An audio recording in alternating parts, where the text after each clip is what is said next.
Effectively wild. Effectively wild. Effectively wild. Effectively wild.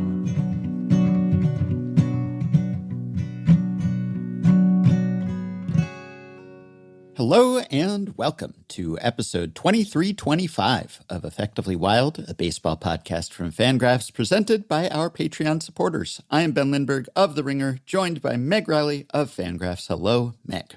Hello. Do you remember back in September 2016 when podcast hero Rich Hill Relax. September, I said, when he was pulled from a perfect game in progress. He'd gone through 7 innings, I think. But he'd been dealing with blisters, as he had often in those days. And he'd thrown 89 pitches. And Dave Roberts said, it'd be 110 if he managed to get through 9. So he just pulled him. This was after the Ross Stripling incident, when Stripling was pulled from his major league debut after 7 1/3 no-hit innings. So Roberts had established that he was willing to do this. This is different from when Rich Hill subsequently, I think in 2017, lost his perfect game bid in the 9th, but still had a no-hitter going. And he stayed in for the 10th and then lost the no-hitter and the game in the 10th. Yeah. Boy, there's a lot of Rich Hill lore. Anyway. Wow. History on this podcast. Yeah, that's true. History repeated itself this past week because Rich Hill was pulled from a perfect game after 4 innings. Yeah, like in the Arizona Complex League. Yeah. Which is rookie level baseball. But he got through 4 spotless innings. Yep. He was pitching for the Arizona Complex League Royals against the ACL Cubs. Mm-hmm. I think every hitter he faced was born after Rich Hill was drafted. And they were outmatched. Rich Hill was dominant. 4 innings. Yeah. He'd thrown only 43 pitches, 33 strikes. But this was his first professional outing of the season. Yeah. So no hits, no walks, 7 strikeouts, 69 game score. Nice. Just like beautiful 12 up, 12 down dominance from Rich Hill, making his bid for that decimated Royals rotation. The cavalry is coming. Reinforcements are arriving. Yep. Nice to know that he can still handle rookie league hitters. And now we'll find out if he can handle harder challenges. But just, pulled from a perfect game. Rich Hill, just what's old is new again. And also what's old is old if it's Rich Hill. But still great. 2 things related to this. The first, and look, I want you to know I already regret the phrasing of this question, but since you mentioned blisters with Rich Hill, was he a pea guy? I don't think he was a pea guy. I think maybe he was. I mean, he may have tried everything because that went on for quite a while with him. Yeah, but it was a persistent issue, as I recall. Yeah, I think we may have asked him about it when he came on for the 10th anniversary. I cannot recall if we did. I remember wanting to, but I also was like, I cannot bring myself to, that's sure. Like maybe you asked, maybe you were brave. I think you might have been I don't know if we brave. asked about the pee specifically, but I think about we the might have asked about. I think my recollection is that maybe he tried some sort of advanced laser therapy of some sort, that there was some more advanced, the modern equivalent to just peeing on your hands to toughen him up. Is that the modern equivalent? Are those things in tandem? Are they a dyad of some kind? I don't recall us asking about that. The pee part. We asked about the blisters because it was such it persisted across like multiple seasons. It was just like so inextricable from his pitching. I remember thinking, I want to ask about the pee, but also, sometimes you have to have talked to someone at least one other time before you bring something up, right? Like you're trying I don't abide by that rule.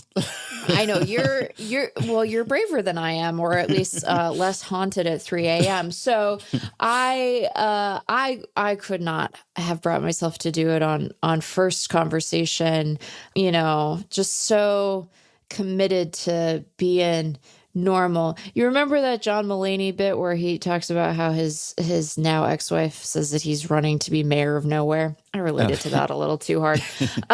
Anyway, so like the first thought I had was Rich Hill a P guy? Context important.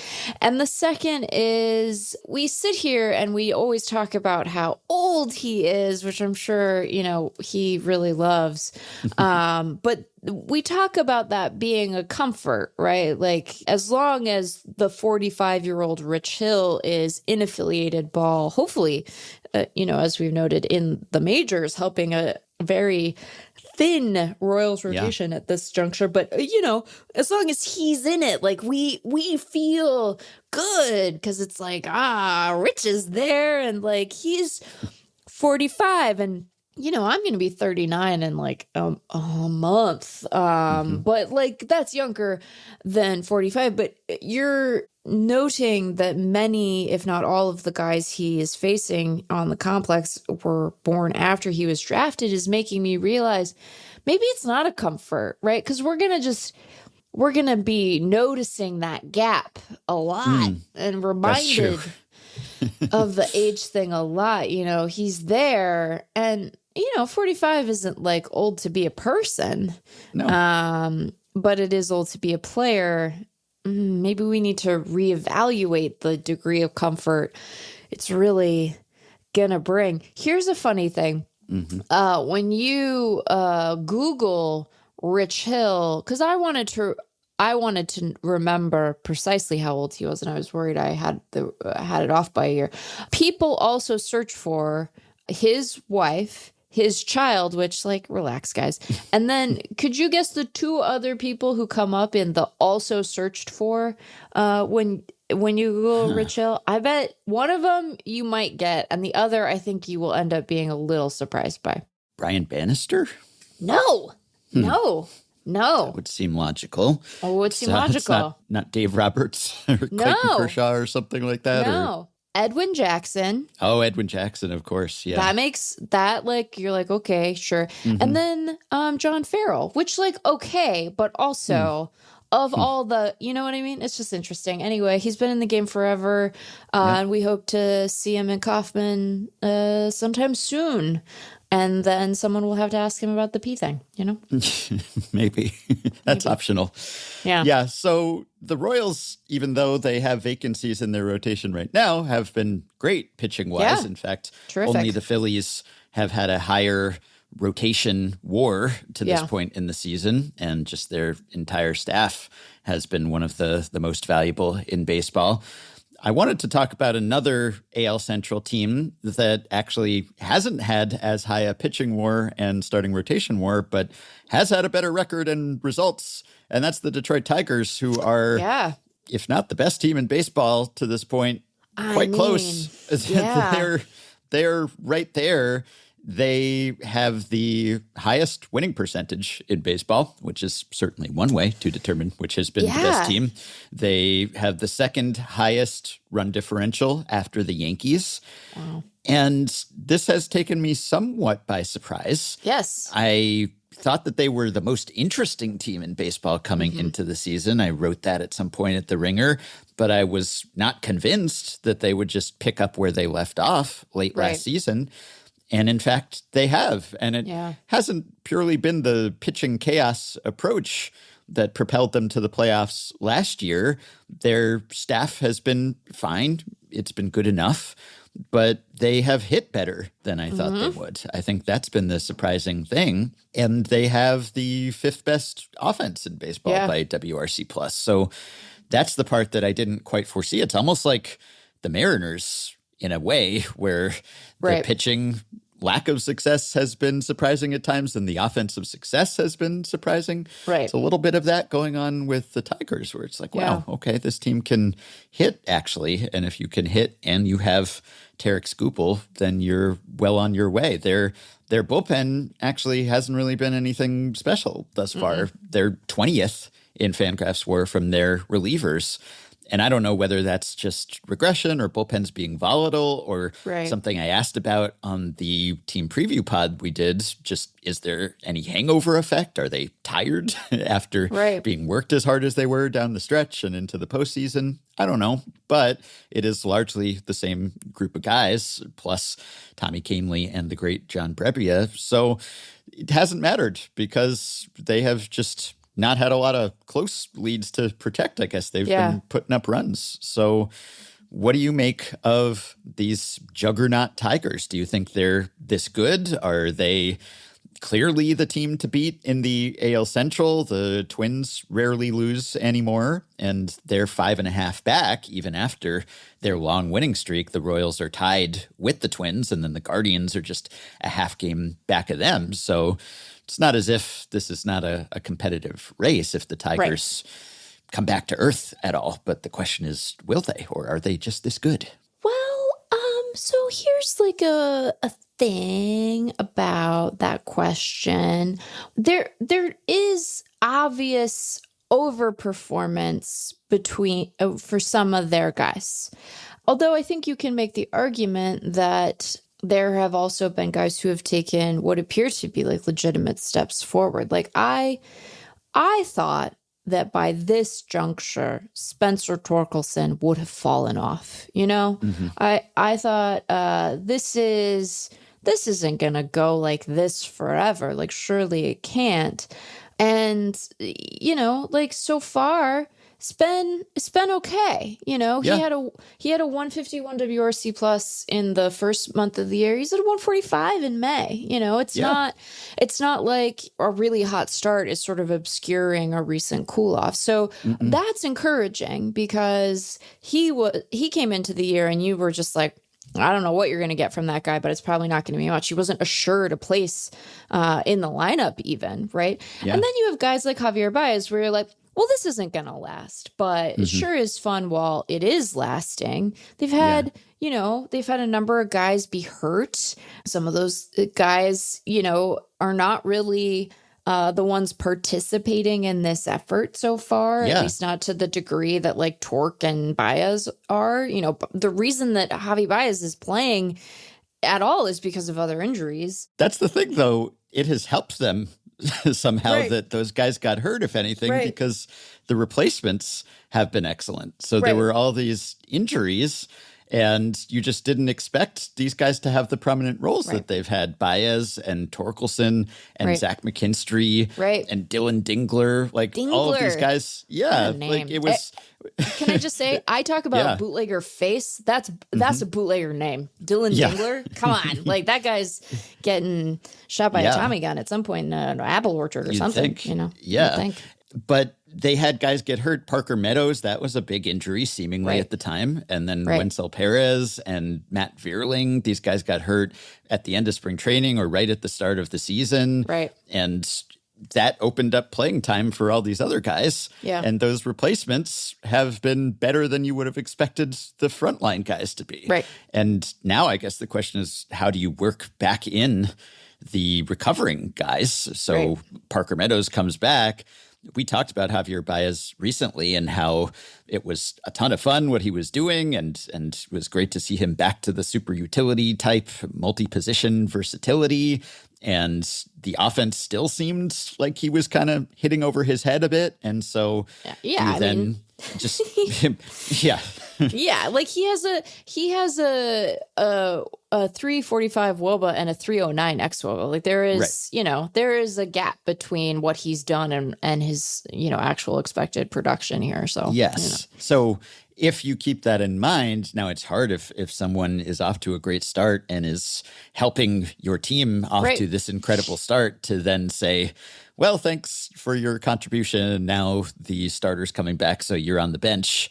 Right. But sometimes that is the right move to make if you don't think that's going to be sustained. You don't want to fall in love with something that happens over the course of a couple months if it seems like it's somewhat smoke and mirrors, not entirely. But that could really make their bench shore up that group. They could have the best bench in baseball if they are just going to bring Meadows and Vierling back, and these guys are going to start, and then McKinstry and Baez and some of these guys are going to lose playing time.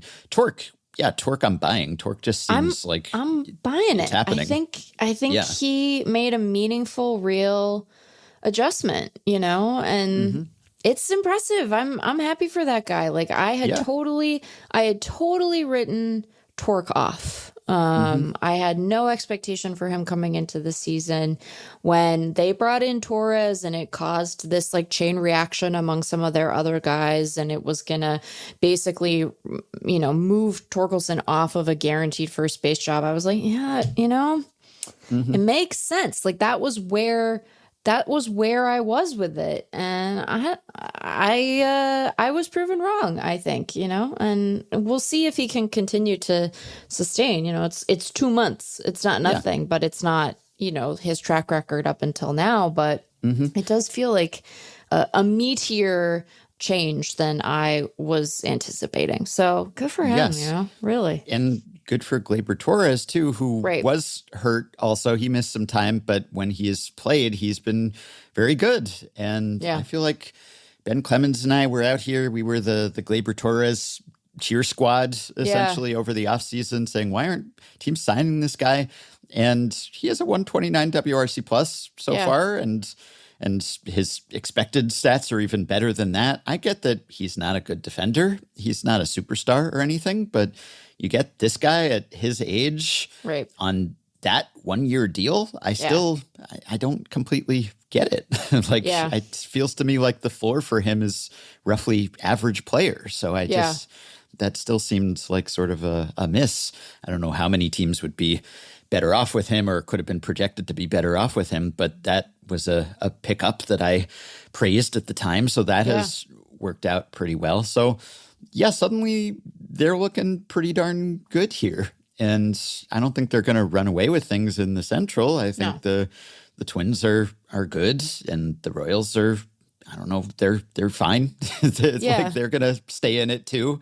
Yeah. And the Guardians, I never count out. I know they've been outscored. What else is new? They're, 6 games above their base runs record, a broken record, mentioning the Guardians' base runs record, but they are constantly defying it. And last year they did it with just a historic bullpen performance that is tough to repeat. But I think all these teams are fairly good. But it's the Tigers, as great as their record is, you can't even look at it and say, wow, they're over their heads, they're over their skis, whatever they're over. They're actually this good, or at least they have been this good thus far. So it's fun. I'm glad, because it's not like they broke the bank over the offseason, and I wondered, have they been a bit too complacent? They're clearly banking on the younger guys being good and having their holdover players take steps and make strides, and their late season collective team breakout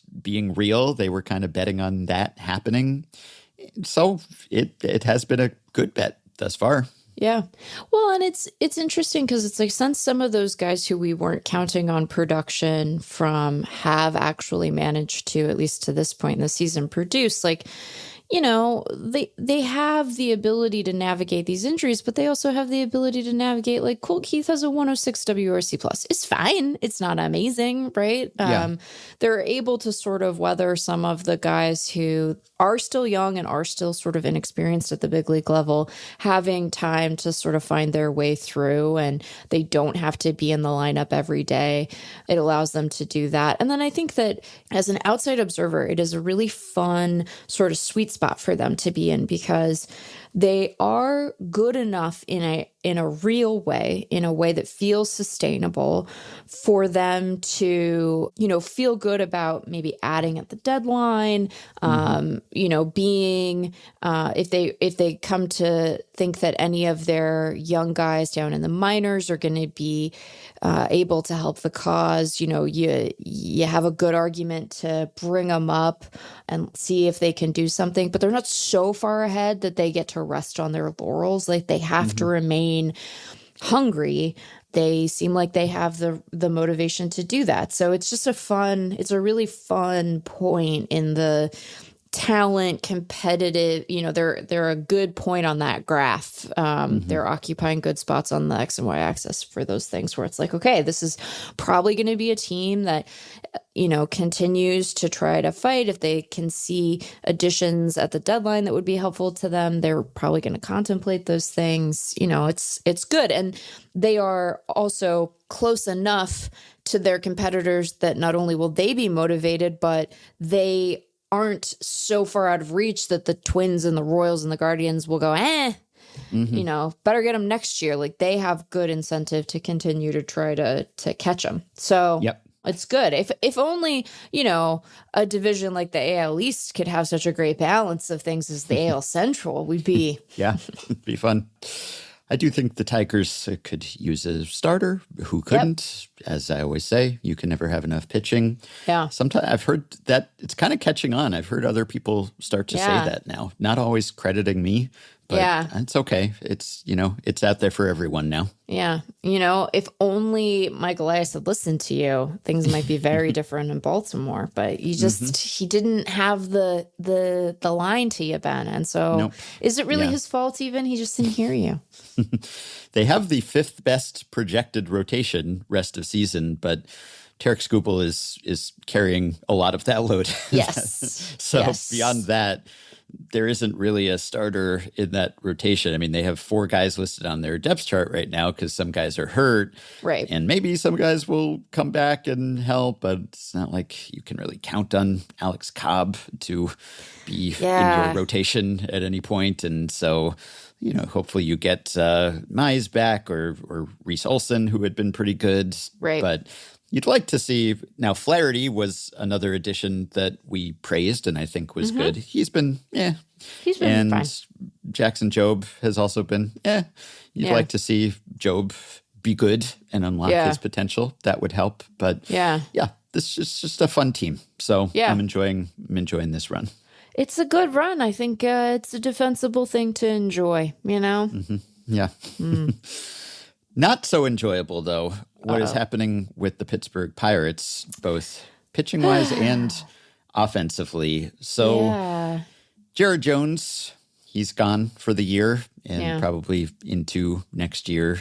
Yeah. He had a UCL repair. It was internal brace. So look on the bright side. It wasn't the full Tommy John replacement. So I guess that does move up the timeline in theory. But it was your standard progression that you just expect to see and dread seeing with pitchers, where it's just there's an arm problem, there's an elbow problem, they get the imaging, oh, no structural damage. Okay, we'll try rest and rehab or PRP or whatever. And then the outcome of that is that you just kind of lose a couple months of him coming back because eventually he does just have to go under the knife. So that stinks because he was so exciting at the start of last season before Skenes arrived even. It was Jared Jones mania.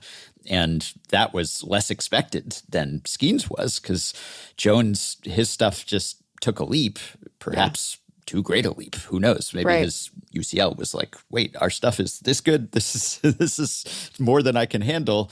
But it kind of petered off later in the season. And I don't know whether that was a warning sign or it was the beginning of the end for his elbow here or what. But yeah, he didn't quite keep that up. And then the injury striking this spring. And you kind of just had a bad feeling about that one as soon as it was reported. So that stinks because as good as Andrew Heaney has been, Paul Skenes can't carry this team on his own or even an entire rotation. And clearly he is not getting any support from his team and from his offense specifically, which has just been historically bad at scoring runs, which is, of course, the goal of an offense.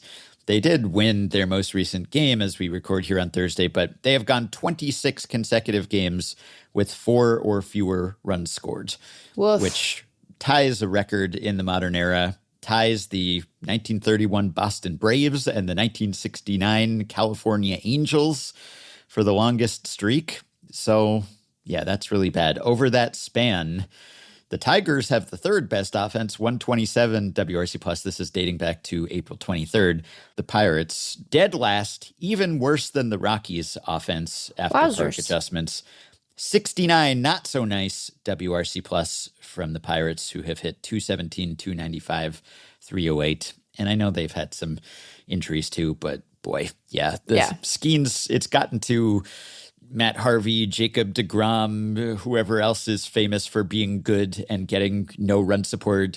I think Zach Greinke had a lot of these games, maybe even holds the record for like 1-0 losses. Like Skenes has had a lot of those where it's just, I can't do this all by myself, guys. Pulling a Felix. Yeah. Yep. Felix, another one. I liked that John Heyman reported on Wednesday, I think it was, that Skenes won't be traded. Like, who was suggesting that he would? Look, somebody must be, because if you go to MLB.com right now as we're recording, the top latest news line is, should Pirates trade Skenes? Not so fast. Fast. I feel like that was entirely created out of thin air, that Heyman was just like, do you mean to tell me? I'll ask them if they're considering trading Paul Skenes, and they'll say no, and then I'll report that they're not considering trading Paul Skenes. It hadn't crossed my mind that they were considering Paul Skenes. Was this a subject of conversation before this news, quote unquote, was reported?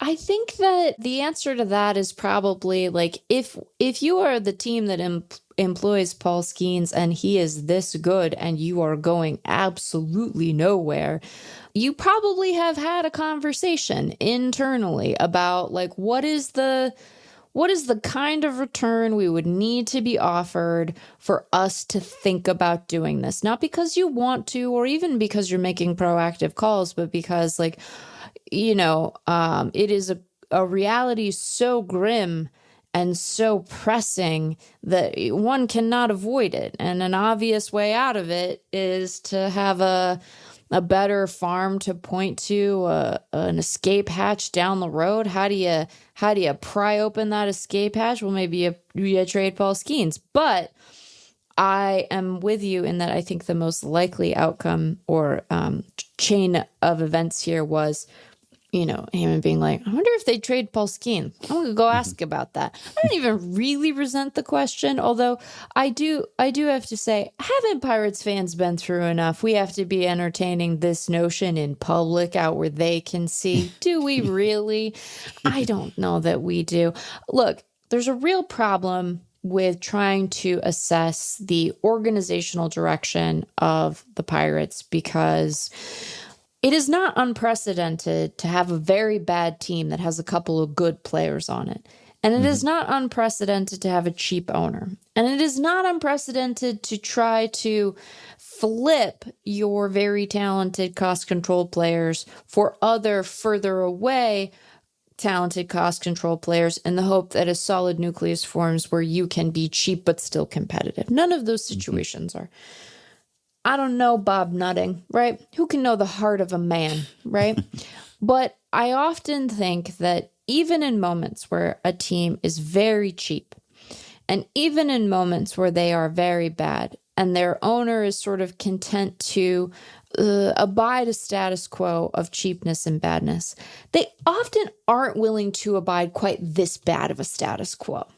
And Nutting seems fine to do that. And so, I could, if this were a normal bad small payroll team, I think that we could outline the couple of different pathways that they might take going forward, and we could assign with some amount of confidence relative probability that each pathway is taken, because we have all these other examples to point to. It's harder when you have this particular constellation of traits, though, because I think as long as he can cash the check, he's that's what's at bottom for him. And they all want to cash the check, to be clear. Like, I don't know that greed is a unique Nutting characteristic, but no. Even the guys who are content to be like, yeah, put a potential wildcard team on the field and let's see how it goes. And, we'll kind of float along. They have like a little bit more shame. They have a little bit more. And I don't know if he does, And again, I don't know the man, but we just have one area where we do have a lot of evidence is that, like, if there were a greater amount of shame, things would be different, I think. That I do have a higher degree of confidence in saying. So anyway, there's just like it's a weird thing. And I don't know what I wish for here, because I don't want to deny Pirates fans Paul Skenes, because, it would be more fun to see him wearing the uniform of a team that is better or has a greater hope of being better in the near future. I think fans of bad teams deserve to watch really good players wear their uniform too. But also, it would be more fun for baseball if he were on a different club. So it's just a real pickle is what it has been, Yeah. First of all, I have learned that it was evidently actually Jeff Passan who started the whole trading Paul Skenes news cycle in an appearance on the Pat McAfee show, when he just sort of idly said that if the Pirates don't think they can sign Skenes to an extension, and why should Skenes want to sign an extension with them, then they could explore trading him even now, that you might make a case that that could be a sensible move for them. So I guess that was what prompted the discourse. Didn't mean to impugn the good name of John Heyman, and this is far from the worst news cycle to stem from something said on the Pat McAfee show. Regardless, it would be more fun, certainly, to see him on a potential playoff team. Sure. I do still find Skenes Day entertaining. Oh, yeah. Even though it often ends in loss for him, which I'm sure is quite frustrating. Yeah. And that stat I was reaching for about him allowing one run and still losing, the Mets did that 8 times to Matt Harvey in his first 33 career starts. Michael Mountain pointed this out on our Discord group, because this has happened 6 times to Skenes in his first 33 starts. So it was worse for Harvey at the start of his career. Zach Greinke had that happen to him 48 times, which is the career record, though it was a long career. Anyway, I think it's probably very frustrating for Skenes to give great efforts and then feel like he has to pitch the whole game and also be perfect every time, because he's not going to get any support. But when I'm watching, I'm not rooting against Paul Skenes. I want him to be happy, but mostly I'm watching for his performance and his mastery. And so what happens when the Pirates are hitting or after Paul Skenes leaves the mound matters a little less to me. Yeah. That said, yeah, it would be fun to see Paul Skenes in a pennant race, but no, I'm not trying to find a way to extricate him from the Pirates. I'd like the Pirates to be better, obviously. Yes. I don't think there's any point in restarting, because as long as nothing's there, then how can you hope for better? Which is a depressing way to put it. But it'd be one thing if you thought the owner would ever invest in the team, and if we just get the right group of young guys, then he'll supplement that core. But nothing's not going to do that, seemingly. And there doesn't seem to be any prospect of him relinquishing control of this team. Yeah. So if you just punt on this attempted rebuild and say, we'll get him next time, and we'll trade Paul Skenes for just an enormous haul and we'll start over, you might very well end up in the same place, except years will have passed and you won't have Paul Skenes. So I would still try to make it work. I think it's salvageable potentially if he were to invest. But again, that doesn't seem like it's going to happen. Nor does it seem like the Pirates would entertain such a concept, even if you could construct an argument for it, considering the message it would send to the fan base, given that the guy is nowhere near free agency yet. And I wonder, look, I'm not like advocating for anyone to lose their job, but I wonder if, if it could be put to him a little differently by decision makers at the top, that, like, if you're not going to invest in payroll, you can still invest in your people. You can still invest in systems and infrastructure.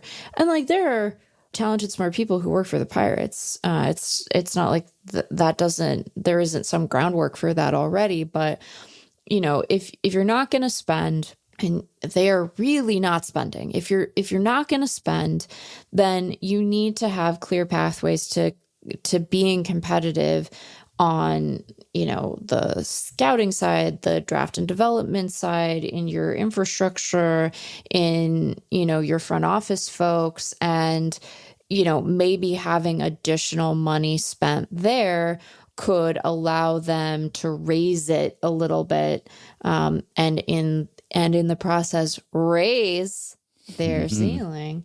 But I wonder if they have the right voices at the sort of, you know, director level and above that can make that case in a compelling way to Nutting. Because as we have talked about, like getting your owner to spend is a skill. You know, it is a question of persuasion and argumentation. And I don't want to say that it is an achievable goal with every owner. Like maybe he is just that allergic to the notion that it doesn't matter who's sitting there. But, you know, I wonder about that piece of it. If there are other means of sort of trying to put a more competitive roster on the field that haven't been fully maxed out. As I often say, like, I feel for those folks too, because you very often are, you know, as frustrated, if not more so, than the outside observers, because you have like a full handle on the situation, you know, all the little things that aren't quite right, that aren't pushing you forward. And that has to be very frustrating. So it's a mess, but pretty much everyone involved deserves better, except for Nutting. This might be exactly what he deserves. I don't, you know, again. Speaking of Skenes, he lowered his arm angle somewhat this season, and that's kind of been a trend that we've seen, the lower arm slots. Yeah. And I was thinking that maybe this will help a little bit with the injury epidemic, again, related to Jared Jones, because there have been some studies that have shown that this can actually help. Baseball America just wrote earlier this month, there was a piece, do lower arm slots lessen injury risks for pitchers? And Betteridge's law of headlines was violated because the answer was actually, yes, seems like it. And they cited a recent study of elite college pitchers. I'll quote here. What the researchers found was compelling. Lower arm slots significantly reduced joint stress, both at the elbow and shoulder, without sacrificing velocity. And it's not like there's no stress. There's still a lot of stress. It's just in a relative sense. If you're overhand, if you're over the top, then there's a little more stress. So overhand pitchers experience the highest elbow torque, 6.7% of their body weight times body height, while sidearm pitchers had the lowest at 6%. That might sound like a small difference, but over thousands of throws, it adds up. And there was a similar trend for the shoulders. So it's a little more torque efficient, I guess, when you're throwing from a lower slot. And not everyone can do that. It depends on your posture and your trunk and how your arm works and your rib cage and all of these things. Right. So it's not just like anyone can decide I'm going to lower my arm slot or I'm going to raise my arm slot. And so it's very much in the way that teams and pitchers are kind of customizing their repertoires when it comes to how their arm works and pronation and supination and trying to maximize those qualities or compensate for deficiencies.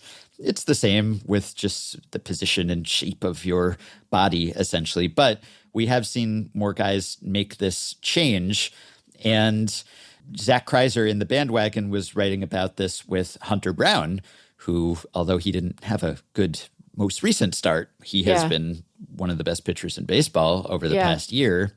And partly it's that his sinker is great and he changed his pitch mix, and that has been a big help. But Zach pointed out that he's also a very extreme over-the-top guy. Yeah. And so he's kind of swimming against the current of this latest trend.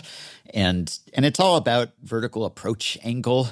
And this is where we start getting granular and into the weeds and everything. And we were talking about hitter attack angles. This is kind of the pitcher equivalent of that. It's just at what angle is the pitch crossing the plate, right? There's no such thing literally as like a rising fastball, but there are degrees of steepness of falling.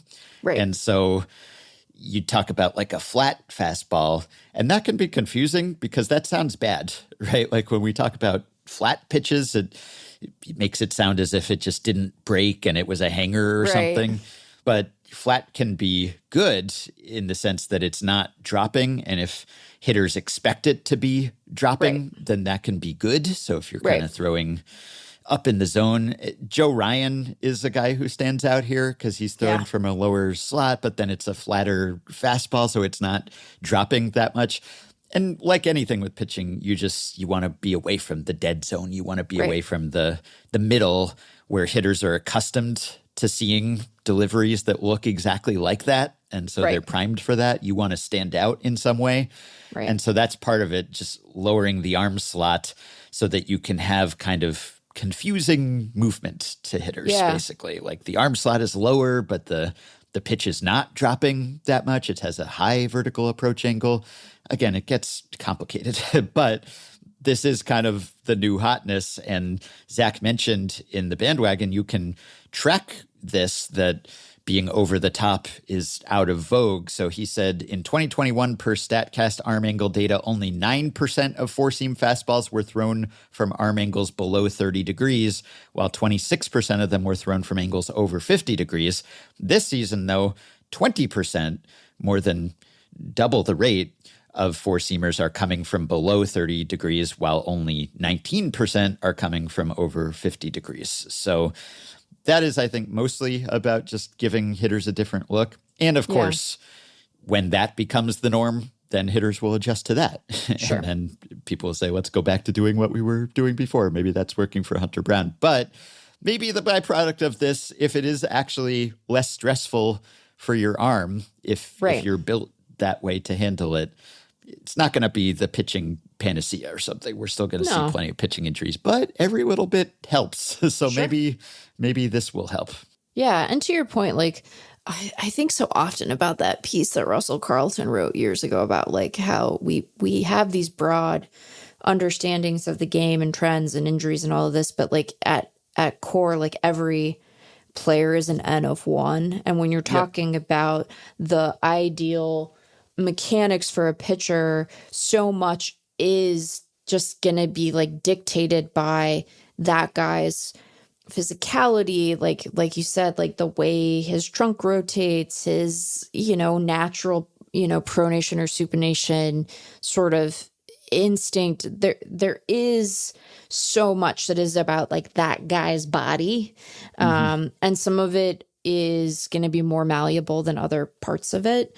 But there is an ebb and flow to these things. We see certain pitches come in and out of vogue depending on how hitters are reacting to them. But I do think that if, a particular delivery emerges as having viability from a pitch perspective, right, where it does allow your arsenal to play well against major leaguers, and at least for some meaningful percentage of the pitching population, it presents a bit of a guard against injury.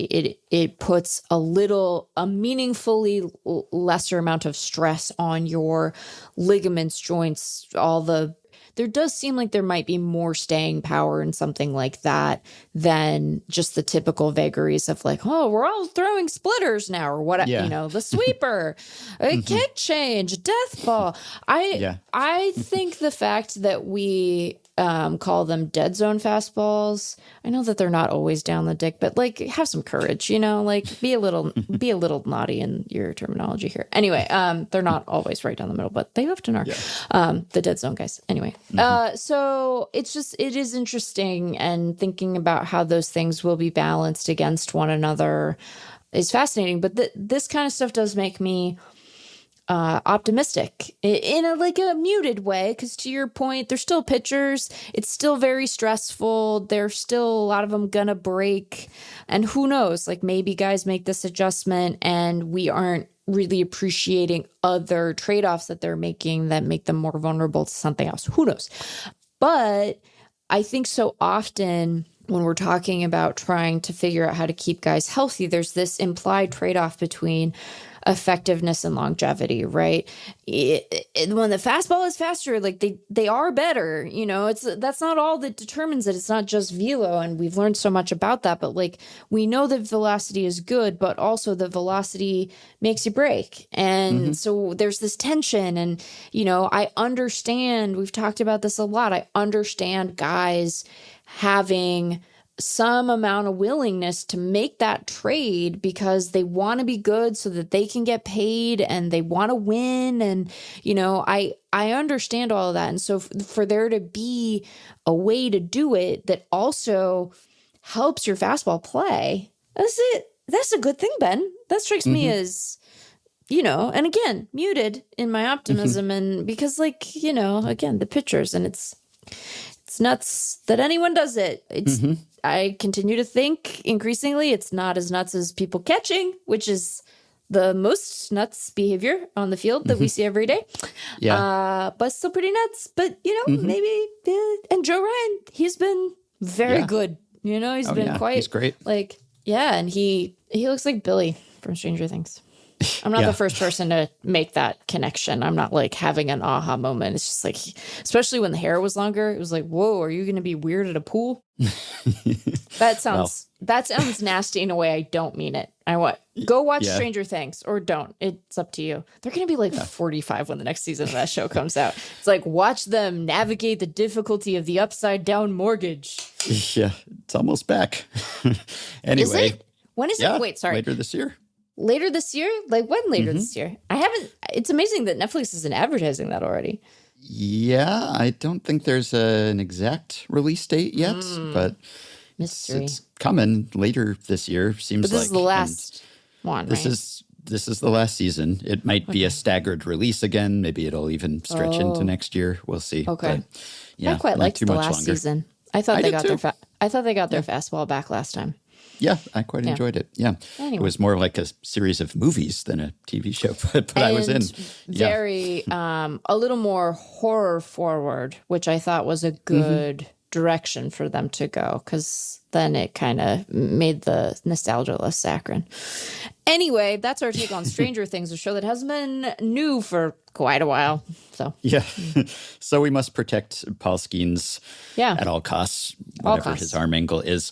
And Paul Skenes was already one of the main characters of the sport, as I term them, just the most prominent players, not always the best, but usually among the best, but just the guys we can't stop talking about, who are just the faces of the game, essentially. And Zach Kreiser, speaking of the bandwagon again, by the way, since I keep mentioning this is not SpawnCon, it's just organic. It's great. I'm a reader, subscriber. I enjoy it. They give me things to think about. Yeah, actually, Hannah emailed me unsolicited to send me a link that I could share with Effectively Wild listeners, which would give you a free month trial to the bandwagon if you're interested. What's the downside? So I will link to that on the show page in the podcast description for this episode. Thank you, Hannah. But Zach did something at the end of April, which I thought was smart because he highlighted April's main characters. And so he wasn't saying breakouts. He skirted that dangerous terminology. He was just saying, these are some guys who have been big parts of this baseball season in perhaps an unanticipated way. They've just taken a leap so far. They've become ubiquitous, inescapable, omnipresent. And one of those guys was and is Pete Crow-Armstrong, who we haven't really talked about, and we should rectify that. We got a request, too, from listener Joe, who said just wanted to reach out and see if there's any chance we could get some PCA discussion on the pod. Yes, there is. Here it is.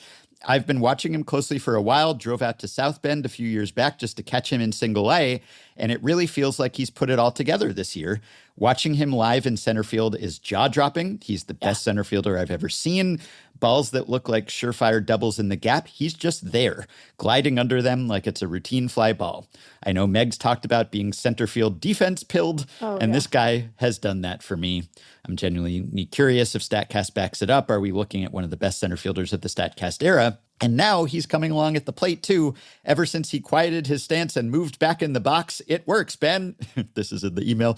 He's been unstoppable, even with the fact that he swings at everything. I mean everything. He is second in FanGraphs WAR now. So I don't know if Ben will grant me breakout status. Maybe it's a sequel breakout, a reboot, a soft relaunch of the original breakout that technically premiered in late 2024. Either way, it's been electric. Budding superstar, or maybe budding main character. He is still second in FanGraphs WAR as we speak, a distant second because Aaron Judge is just in his own league at this point. But and after in that, another league than PCA, get it? Because he's a Cub.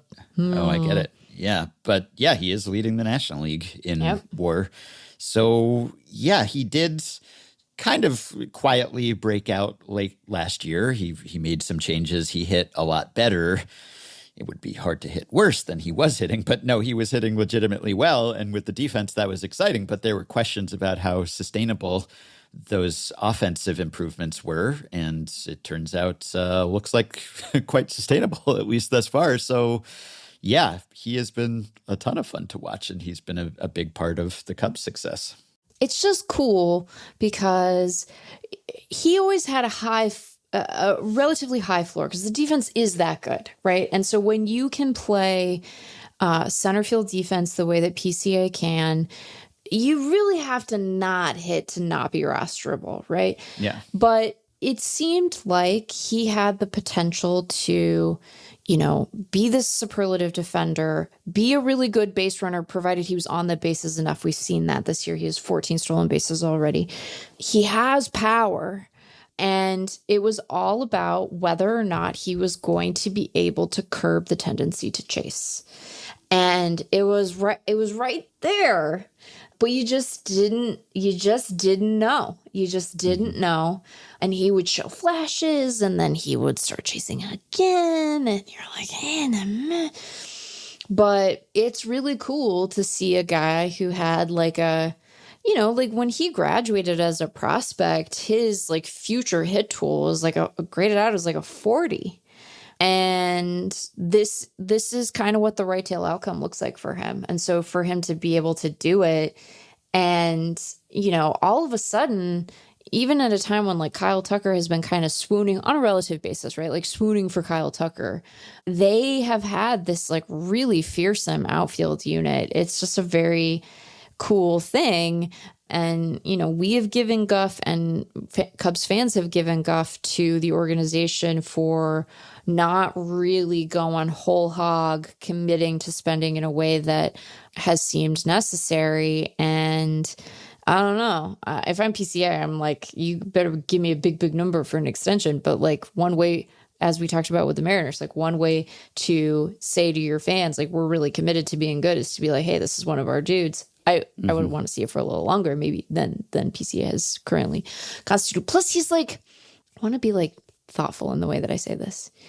He seems like a weird guy, like in a good way, like a good weird. First of all, he looks like Flea.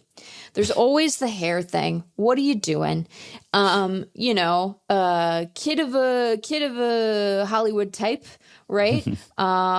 Just like a good, like quirky weird.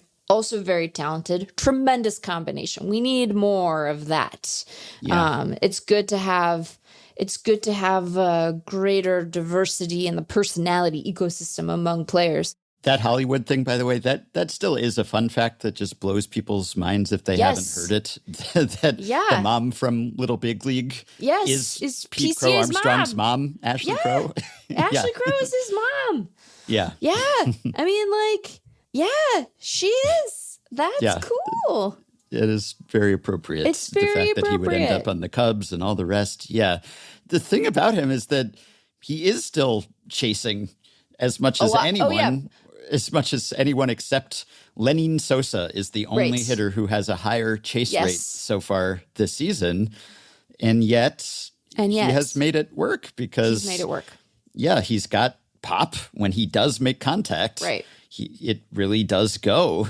He's got a 4.3% walk rate. His strikeout rate, it's not unmanageable. It's not that far above league average. The strikeout to walk ratio isn't great, but he's not whiffing.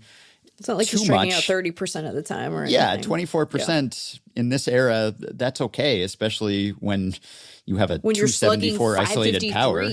Yeah, right. That'll play. You have 12 homers. He's already exceeded his home run total from last year in 123 games and 410 plate appearances. He had 10 homers. Now 50 games, 211 PA, 12 homers. Right. So that's going to go a long way, as many of the balls that he's hit have. But it reminds me, it's kind of like Cedar Rafaela, who is the same profile of just extreme free swinger, great outfield defender. Can he hit at all? And that has been a question with Cedar. He hasn't. Again, he's shown flashes too, but he hasn't really put it together. Now, I note that Cedar Rafaela has a higher expected weighted on base this season than Pete Crow-Armstrong does. Yeah. He must have one of the biggest ex-WOBA to WOBA gaps because that's just he's a 285 WOBA, 76 WRC plus. It looks like he hasn't progressed at all relative to last year, but in terms of the quality of contact, perhaps it has. But it's the same sort of profile. You don't even have to be 139 WRC plus the way that PCA has been this year. If you can combine that with the defense, then you might just be the best player in the league, which is what he has been. But if you could be even an average bat, then you're going to be an immensely valuable player because your floor is just so high with that glove. And also speed and base running. He's stolen 14 bags. So it's a really exciting player profile. Yeah, it's tremendously... It's just tremendously exciting. The combination, he's like, okay, I'm going to start to workshop a concept. Are you ready? Okay. So we have the notion of 3 true outcomes in baseball, right? Yeah. Is there something to the idea of being a 3 true highlight player? Because like he can have the defensive web gem, right? And he's a tremendous base runner. And he hits big home runs. Is this anything? Is this anything, Ben? I don't know. Let's think on it. I think maybe. I don't know. I guess is that anything? It's the same sort of when people say someone's a 5-tool player. I guess that they're getting at the same thing, but putting it in terms of highlights, I think, he can provide all different kinds. So I think that's a good little rubric. I like that. Yeah. Man, he really should go as Flea for Halloween, though. Yeah. And by the way, the StatCast, it matches the eye test. So if you were asking, listener, like last year in not even playing a full season, he tied Dalton Varsho for the best fielding run value, according to StatCast, aside from Patrick Bailey. And this year, thus far, he has actually bested Bailey and has been the best defender in the league, fielding run value-wise. And FanGraphs WAR is based on that now, the defensive component. So that is part of why he is number 1 in the National League now. Yeah. But it's not as if there's really any debate about his defense. His defense is really fantastic. And all the systems agree his defensive run saved, whatever you look at, is going to say that he's amazing because he is. Yeah, he's amazing. And it's way premature to say this. And I understand why I understand the appeal of a half season of Javier Baez, but we're on real bad trade watch with PCA. It's not the worst trade in the history of baseball, clearly. But it was, who the Mets would probably like to be able to throw out there in the outfield with a not defensively very good Juan Soto? Yep. Yeah, it's true. traded by the Mets. This was the deadline 2021. 2021, yeah. This was the end of the Cubs mini dynasty teardown where they shipped out like Baez, Bryant, and Rizzo all within 2 days of each other. Yeah, that was that deadline. Was Baez, Trevor Williams, and cash for PCA. That's right. Yeah. Man, I already forgot about the Javier Baez Mets era. He was actually very good for them, but it was brief. It was a half season, and then he was a free agent, and then now PCA's doing this. Also, wow, he just looks so much like Flea to me, and the hair. He's an odd bird, but it works for him, Plus, we love a long last name on a jersey. We love that. Yes, we do. We do. So who else has ascended maybe to that main character status this season who wasn't already there?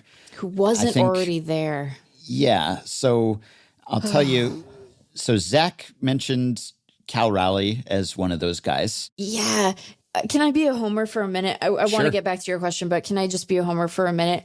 I feel bad for Cal in advance because, look, a lot can happen. It's only May, but I would imagine that if you were to lay odds on the AL MVP at this juncture, it's Aaron Judge, right? And and deservedly so. I'm not taking anything away from Judge. What a season. But also, we so rarely get catcher MVP seasons. Have we? I know this was maybe Eric's bold prediction from the FanGraphs staff before that we would get a catcher MVP. We haven't had one in a long time because, catcher, apart from anything else, catchers just don't play all the time, especially now. For Cal. Except for Cal. Right. Yeah. Except for Cal. Right. So the last catcher MVP was Posey in 2012. And then the last guy before him was Mauer in 2009. This guy's winning as a catcher. So we would be having a lot of fun with how good a year Cal is having, especially given his position and, to your point, how much he is playing. He has played in as many games as Aaron Judge. He has played as many games as Aaron Judge. He only has 10 fewer plate appearances than Aaron Judge. And he's a catcher. And we would be having so much fun. And he just signed the big extension. And he already has 16 home runs. And it's amazing. And he somehow has 5 stolen bases, which is maybe actually my favorite piece of his stat line. But Aaron Judge exists.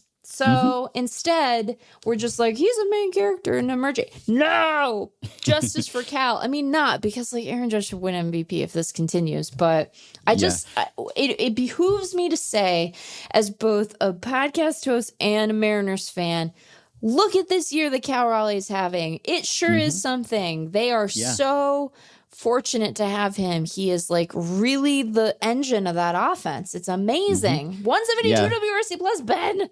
Yeah. I have taken with Aaron Judge recently, I've taken to looking at his single game WRC pluses. I'm not just waiting for the box score. That's sicko stuff. Yeah. I'm looking at the live tracking on his FanGraphs player page to see what his WRC plus that day was. Because the funny thing is that he will have these great games that lower his WRC plus because it's so high to begin with. Right.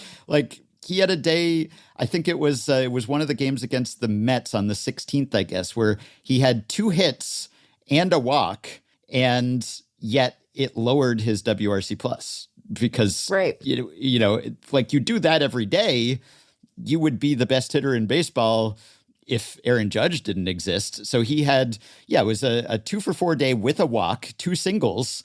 That's a 229 WRC plus. So you do that every day, you're immensely valuable.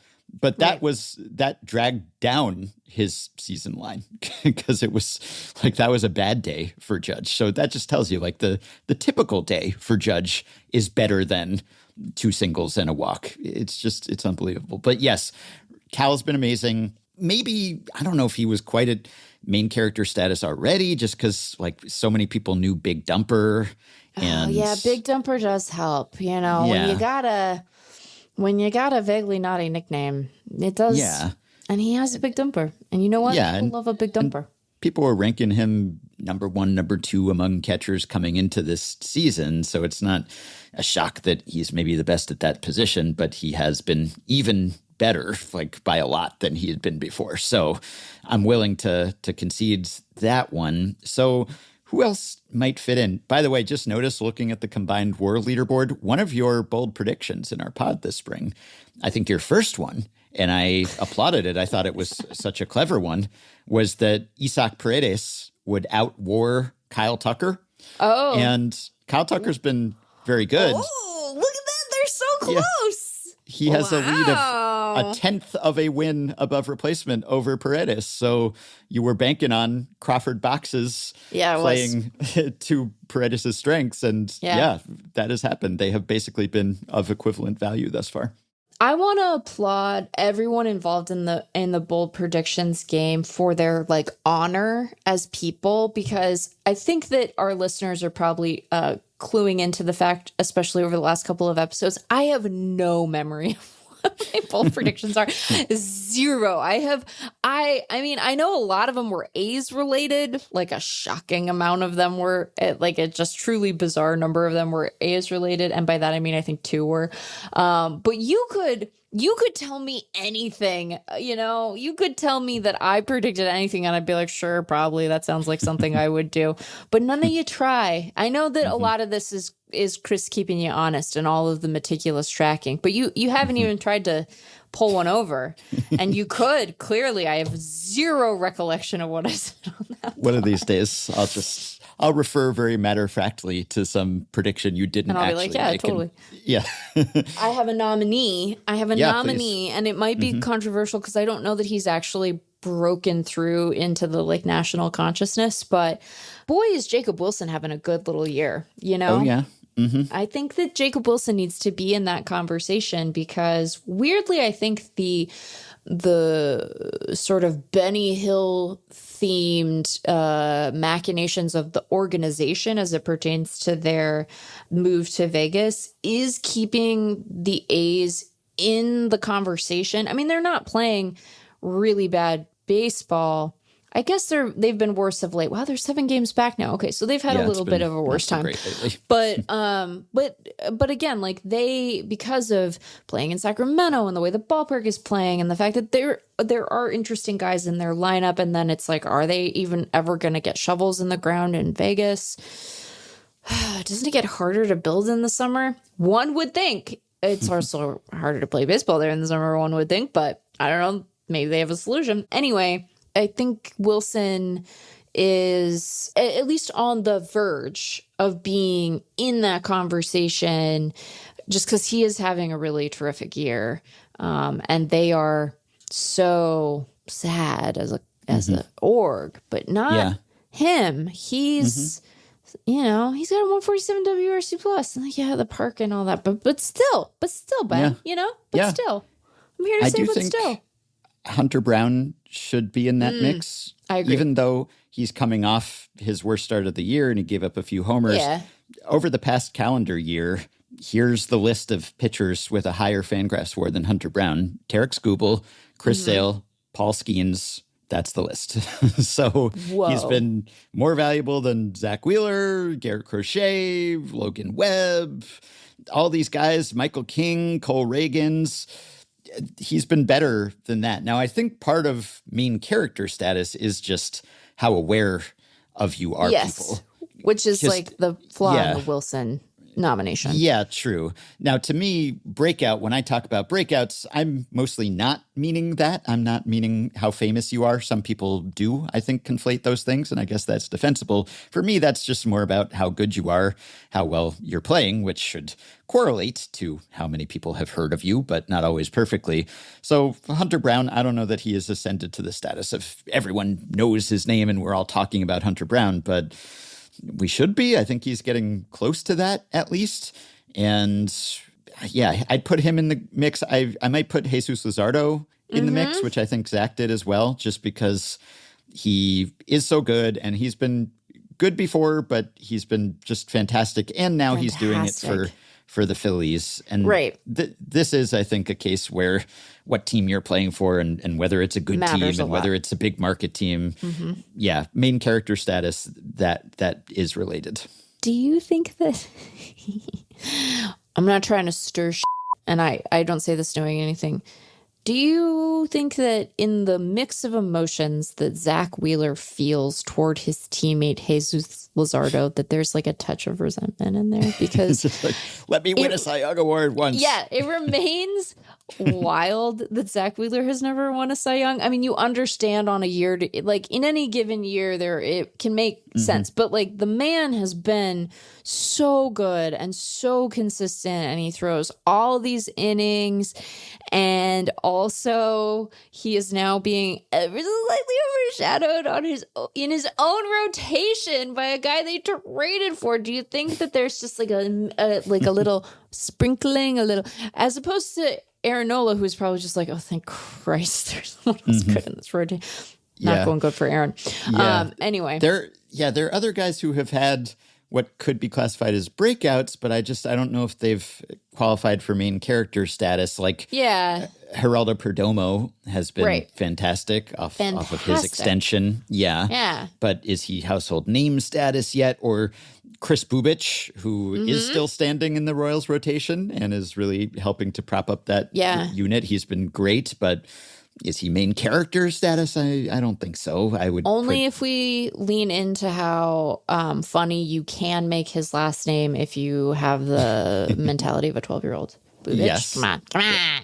Doesn't hurt. Yeah, I think, I don't know, maybe James Wood could be in that group. And again, he was not a guy who I said breakout because highly rated rookie who had a good rookie year, but he has, as anticipated, I would say, taken a step forward. And just because he's so large and so unusual, I think people are quite aware of him. So do you think that Yamamoto was just too prominent to begin with? Yeah, I think probably just all the uproar about the Dodgers getting another guy and how good he was and how big his contract was. I think even though he only threw 90 innings last year, right? He has pitched much more like the guy the Dodgers thought they were getting.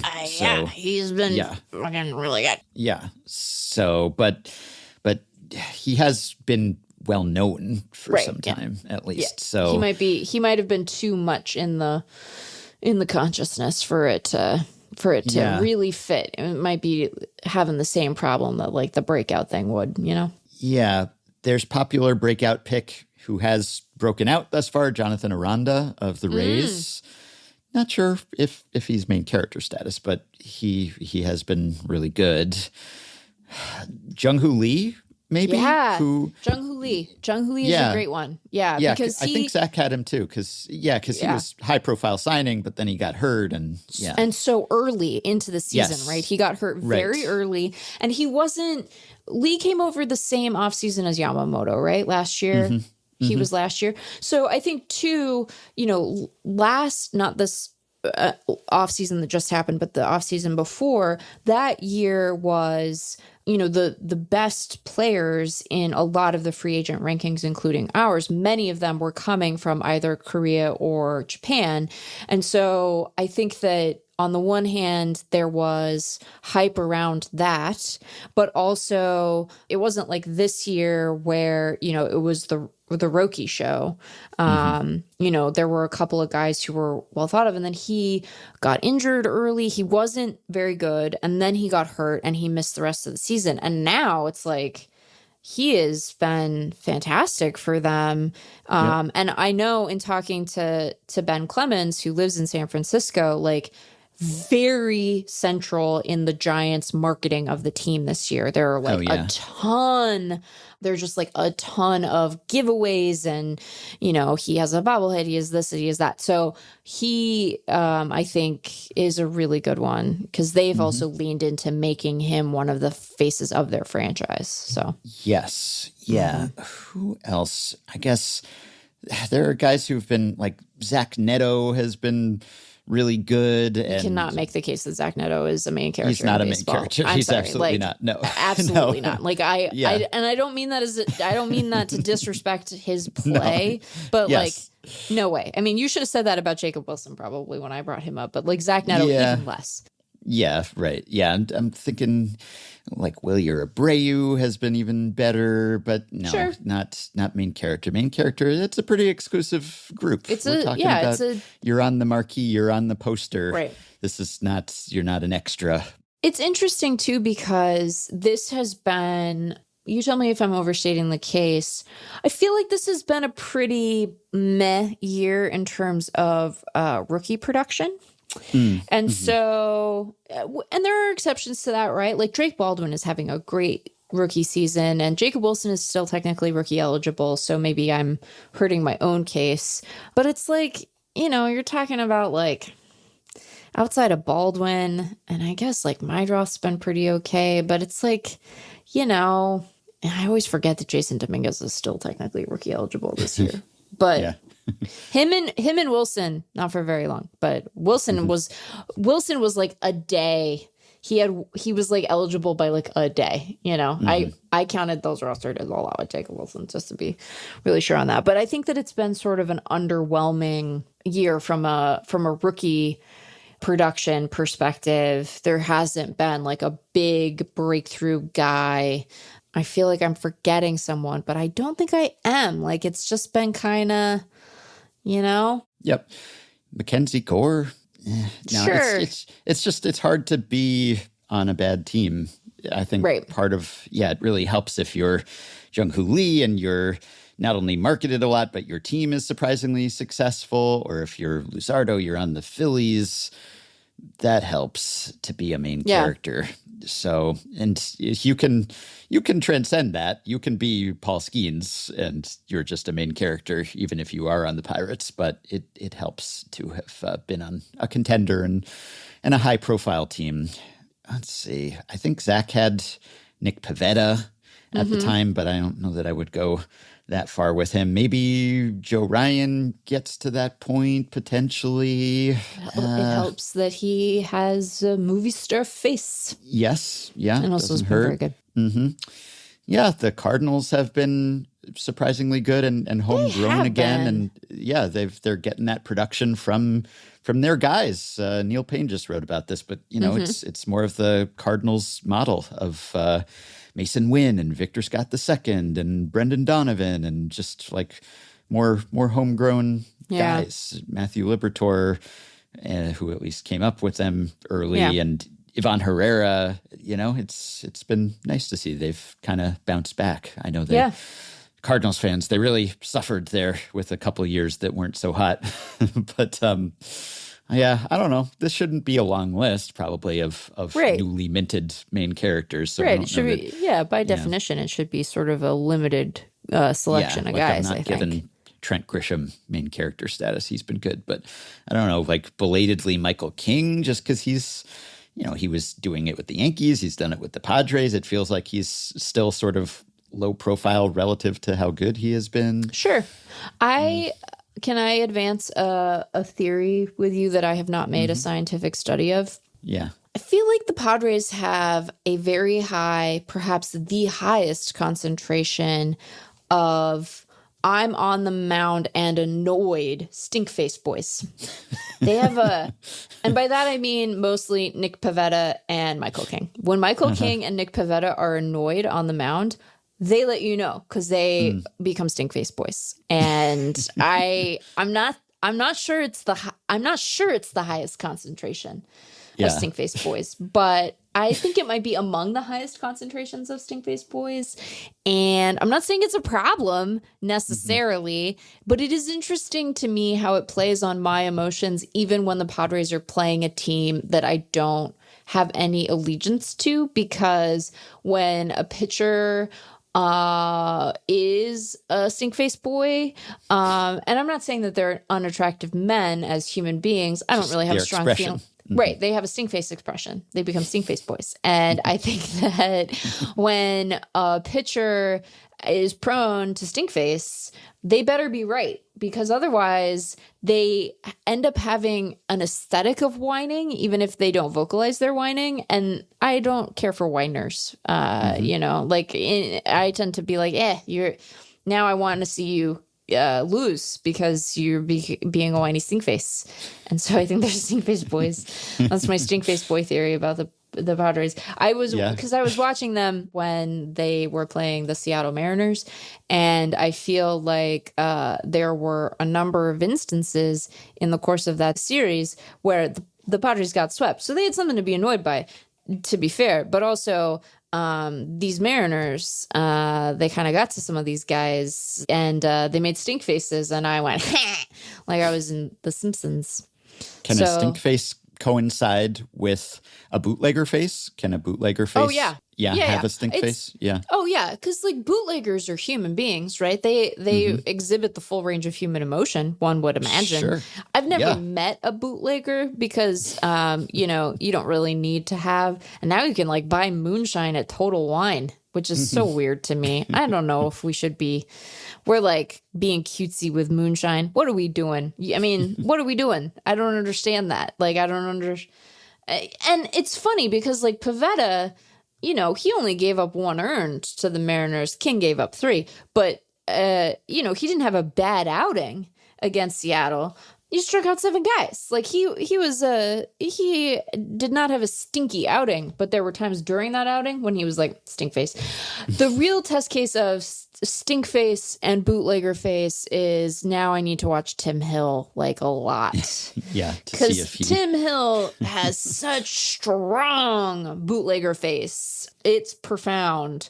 But I haven't really noticed him having stink face, but maybe he does, Wow. Who is the stink face, bootlegger face? Who's sitting in the middle of that Venn diagram? Sound off in the comments, friends. What a fascinating taxonomy you've come up with here. Look, I have a lot of thoughts about faces, and where else am I going to share them but here? Cardinals leading the league in outs above average, by the way. So best defensive team thus far. Who would have thought Cardinals homegrown guys and defense so out of character for them? The Cardinals way, it's back after a brief hiatus. It's so funny to me how much less baseline annoyed by Cardinals fans I am than by Yankees fans. And it's not that Cardinals fans don't exhibit annoying behavior. They absolutely do. But if I were going to place it, it's because, one, they're a National League team, so my preferred team doesn't have to deal with them as often. And also, I've never lived in St. Louis, but I have lived in New York. So maybe it's like I know what it's like to be in a sports bar with Yankees fans much more than Cardinal fans. So that's something for me to think about. But I don't know. Are Cardinals fans being annoying about their team's success? Probably, right? They're probably. I mean, everyone's annoying. People are annoying. Every team has fans being annoying, but I don't know if it's disproportionate. Anyway, we'll accept other nominations for main character, but and for stink faces, and for stink faces and bootlegger faces. But yeah, it's be discerning, be exclusive, have a high bar. I don't know if it would be worth even just anointing our main characters, of actually pinning down who we think the main characters are, because this is so subjective and squishy and it's always changing. But yeah, it's kind of you know it when you see it, maybe. So, but probably not.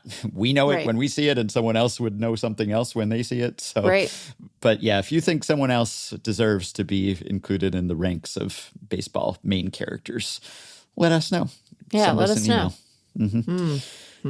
I have some nominations, speaking of nominations, for the terminology for those home run robberies, or the opposite of home run robberies. Yeah. Just so we can close the loop on this. We can put this topic to bed potentially. Okay. But yeah, we'll see. Some of our bits tend to be long running, but I'll do a little roundup here of all the submissions that we've received, and maybe this will close the book. We shall see.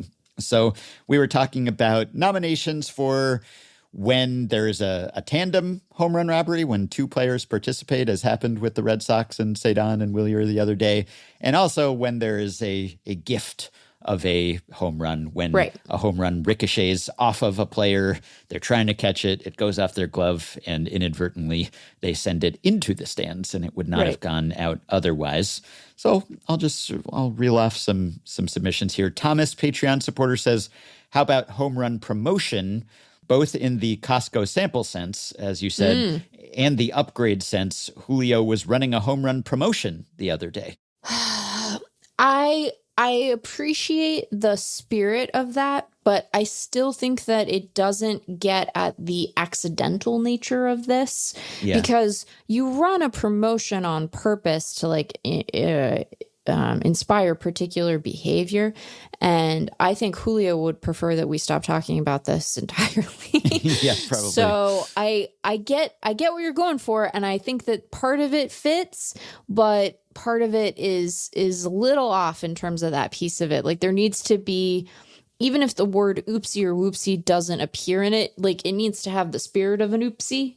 And I don't know that that's quite right. Yeah. Steven, Patreon supporter, said for the outfielder assisted home run, not soccer imagery, but basketball. So we were talking about the tandem one, maybe being an alley-oop and an alley-oops or whatever. Does that work? So perhaps a tip-in or a putback would be something you could say for the outfielder assisted. And then the Jose Canseco case off the dome. I even said off the dome and yet didn't make the leap, as Steven said, to dome run. And Steven said it should clearly be called a dome run. I'm not going to look for articles to see that someone has already taken this idea. But if no one has, I agree with that. Dome run. Yeah, I think dome run is very good. Okay, that's official, effectively wild terminology. Yeah. Jonathan, in the same vein as the alley-oops, the alley-oopsie he sent in. Hey, it's LJ submitted home run caper for the two-person home run robbery. Or John submitted Batman and Robin, so the idea of sort of a sidekick, that it's assisted.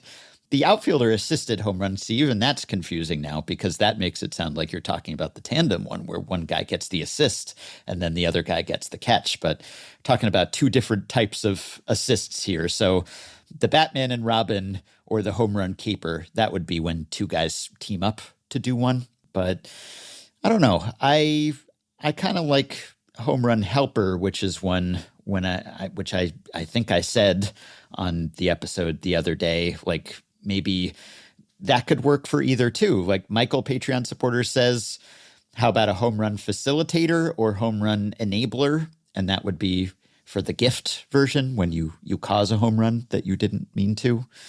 How do you feel about those? Home run facilitator, home run enabler? It doesn't really roll off the tongue, I guess. It doesn't. And like facilitator doesn't seem right for the same reason, where it's like there's an intent to do the thing. Like if you try to facilitate stuff generally, right? It is a positive action. Enabler, I guess, but like if you're enabling something, even if we tend to say enabler in a negative context, right? That you're like enabling bad behavior. I still think that it's a more active thing than we mean here, in addition to it not really rolling off the tongue, right?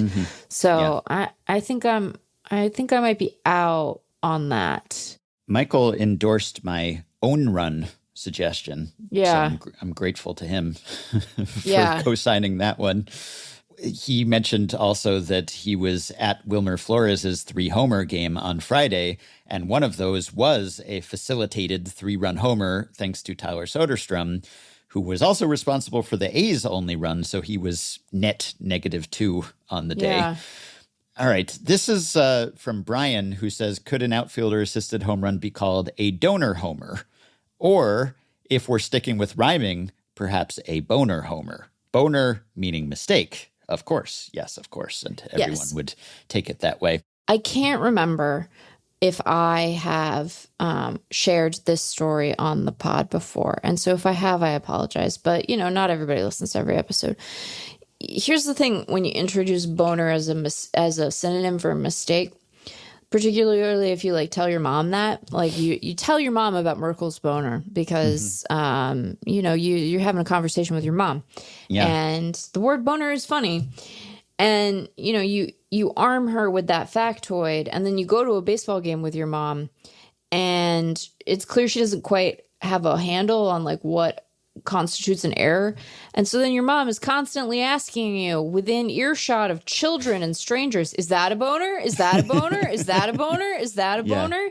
Yeah. And let me tell you, it's not, you know, it's not what you want. So I just say like, you gotta be discerning about your boners, you know? You gotta be discreet with your boners. Wait till she finds out about Snodgrass's muff. Then she'll be asking about that too. But we got, along those lines, Michael also suggested bone run. So boner homer, bone run. Okay, so here's the thing. I like the way that sounds. Like that is objectively fun to say, a bone run. But I think that absent boner, you don't really like know what that means. Like bone run is, I think would be confusing to people who haven't listened to like 1,000 episodes of Effectively Wild. So I think it's fun to say, but you need an intermediary boner homer phase before you can get to bone run, right? You need to have boner homer, which I again cannot endorse, and then have people shorten that to bone run. And I think that's too many steps and far too many boners. Yeah. You know, so I do kind of like donor homer though. That's not bad. That does. I like donor homer. Yeah. It does, again, make it sound intentional, but it's. Yeah. But I maybe just like giving it a pass because there's like a nice musicality to it that I'm appreciating. But donor homer sounds, I don't know, I like the way that sounds, I think. Yeah. So, And another one was a defensive dinger. This was from Michael. When you cause a homer to go over the fence, defensive dinger. Yeah. Sounds like Dylan Dingler, but defensive dinger. Yeah. I mean, I guess that could work potentially too.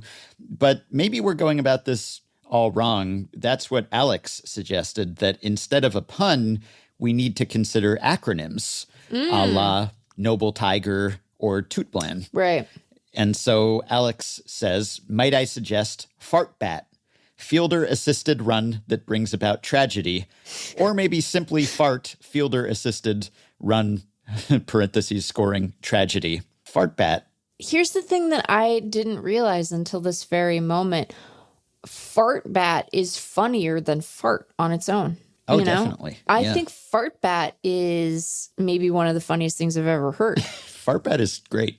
Fart bat is great. People know Noble Tiger, no outs, bases loaded, ending with team incapable of getting easy run.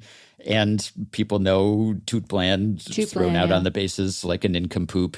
And these things, it has to sound good, as those do. And it has to be something that, causes embarrassment or fan frustration. Yeah. And that's exactly what this is. That's what the situation is. And fart bat is very funny. Fart bat is so funny.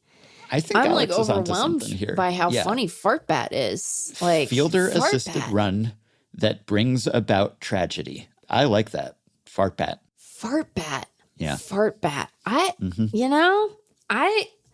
Look, there are nominations we have gotten and terms we have discussed that I think have been like more obviously related to what we're trying to describe, where if you were to ask a fan on the street, like, what do you think of whatever is, their like instinctive explanation would be closer to the play we're describing than fart bat, which sounds like the batter is farting in the box. That's what the fart bat sounds like, like you're describing a play where the hitter's in the box and he farts and the catcher which we have makes done, by the way, or at least speculated about. Yeah. Part of, big part of my career, Yeah.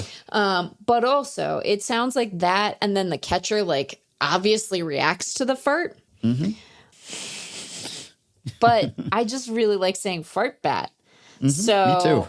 I might be willing to accept the ambiguity of the expression to have an excuse to say fart bat. I farted on the pod one time in a way that I was worried was audible on the track.